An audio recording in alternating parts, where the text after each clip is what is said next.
Hi there, my name is Robert Renman. Welcome to this second lesson in this series of lessons that I call Stretching the Blues. We're taking the minor pentatonic scale and adding a note to it to make it sound more fresh and interesting. So last week we added the major third. Now this week I'm going to play over an A blues. So we have the A minor pentatonic scale, box 1.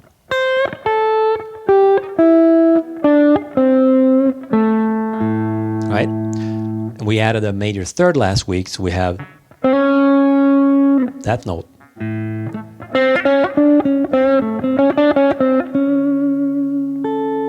It's a great note to add to the minor pentatonic scale, specifically over the 1 chord. And this week we're going to add the major 6th interval, as it's called.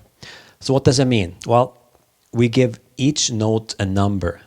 It's the scale degree or interval that we're playing. So the first note, A, is the 1.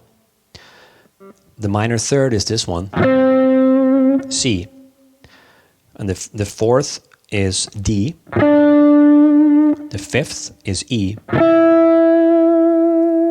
And the minor 7th note is G.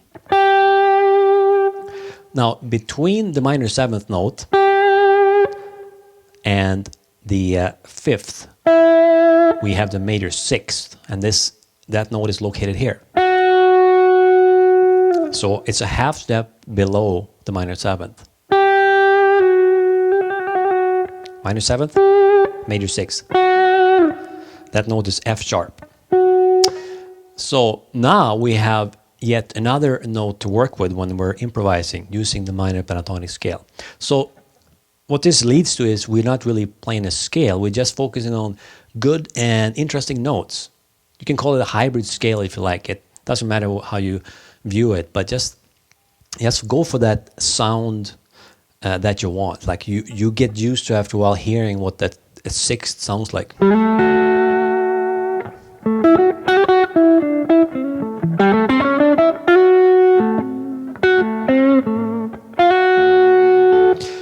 Then you can add that note into your lead playing.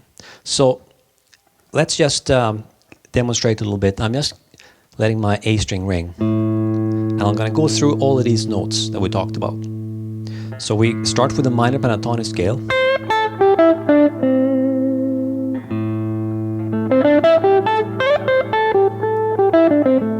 Right? Adding the major third.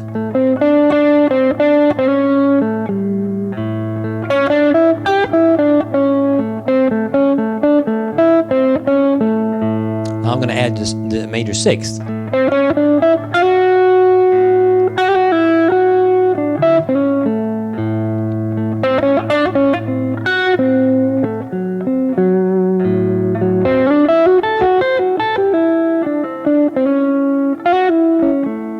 See? Cool. So now I want to show you a lick that goes from the 1 chord to the 4 chord. So we're going to go from the A7 chord into the 4 chord, which is D7. So the lick I showed you last week, I'm going to play that first, and then I'm going to add this new lick, which is based on using both the major third and the major 6th, leading in to the D7. All right?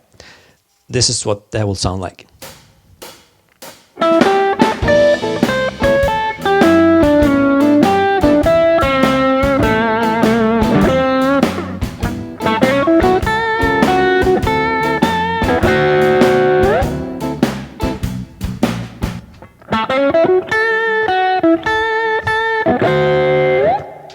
Pretty cool. So let's go through the lick. I'm starting on the root note, on the D string on the 7th fret, and the lick starts on the 1 and. So 1, 2, 3, 4, 1.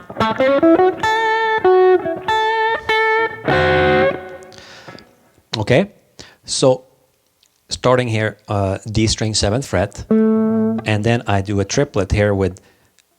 It comes like this. So this is the G string now, 5th fret. I do a quick hammer on to the 6th fret. And then switching to the B string 5th fret and 7th fret, and then up to the E string on the 5th fret. And that in itself is a move that I'm sure you heard.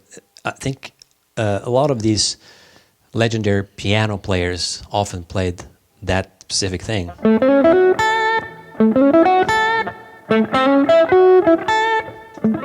So it's a cool little run you can reuse in your licks.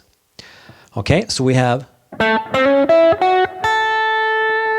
and then I go down to 7th fret on the B string again, and 5th fret,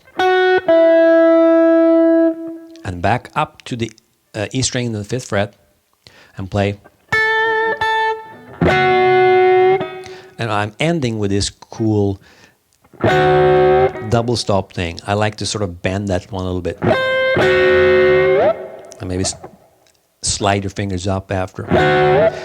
So I specifically wanted to add that one at the end. You can use this over the 1 chord or the 4 chord. They both work. This whole lick works as I showed you now when it's leading into the 4 chord, but it works just as well as a standalone lick over the 1 chord. And what's cool here is, well, let's look at where I'm using these new notes that are not part of the minor pentatonic. We have this one, that quick hammer on from minor third to the major third makes a cool sound. If I didn't do the hammer on, it would sound, which is not as cool. With the hammer on, much better. And then what happens after that? The 5th here, and here comes the 6th, the new note for today. Right there. And after that, 1, and then 6, 5, back up to the 1, and then ending it with the major 6 and the minor third together, which is a cool thing. What's particularly interesting in this case is I'm playing this when the band is playing D7.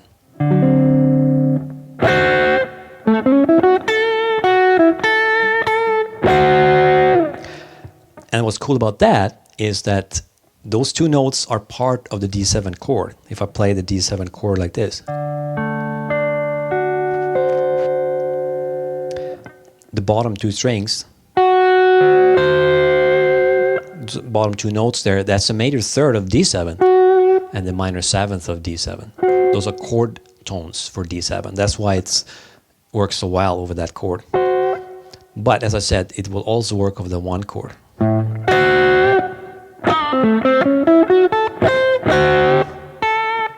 So that's a cool little technique in itself to be able to use that double stop. It's actually called a tritone interval because there are 3 whole tones apart. You might have heard that term before, and it's a cool sound in itself. You can shake that and bend a little bit. I do a little rake with using my right hand palm on top of the strings and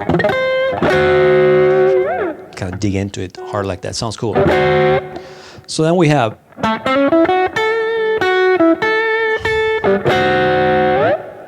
very nice lick, I think. Now let's play it slow.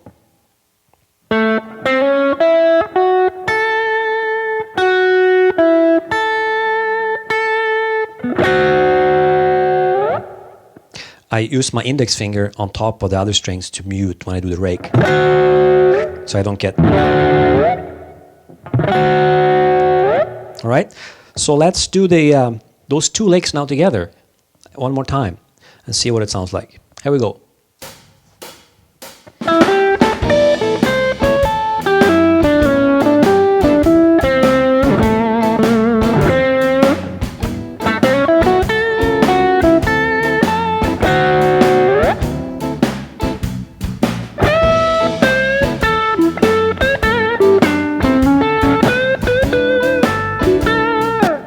And so on. So next week I'll show you yet another note that you can add to this mix to further enhance the ideas that you can generate. Until then, cheers.